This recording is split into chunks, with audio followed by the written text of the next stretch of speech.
Understanding River Gauge, a guide for English learners.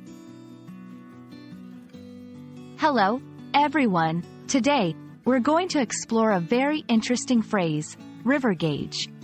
This might be a new term for many of you, especially if you're learning English. So, let's dive into what it means, how it's used, and why it's important. Stay tuned to learn all about it.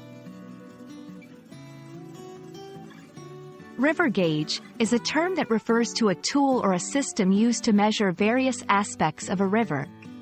This includes the river's depth, the flow of water, and sometimes even its quality.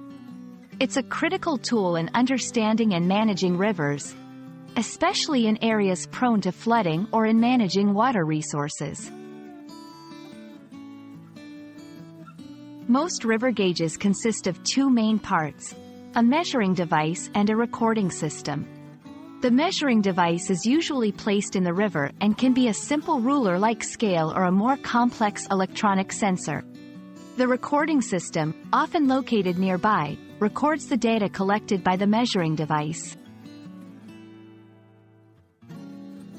River gauges are used for a variety of important purposes. They help in 1. Predicting and monitoring floods. By observing the rise in water levels, officials can predict and warn about potential flooding. 2. Water resource management. Gauges help in managing the distribution and usage of water, especially in areas of scarcity. 3. Environmental research. Scientists use data from river gauges to study environmental changes and the health of river ecosystems. To understand how river gauge is used in sentences, here are a few examples. The river gauge showed that the water level was rising rapidly, indicating a potential flood. Environmentalists studied the river gauge data to assess the health of the aquatic ecosystem.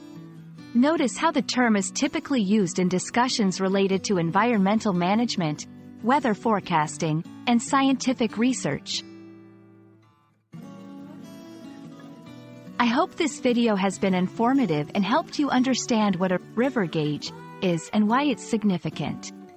Remember, learning a new language is all about understanding these little phrases and their contexts.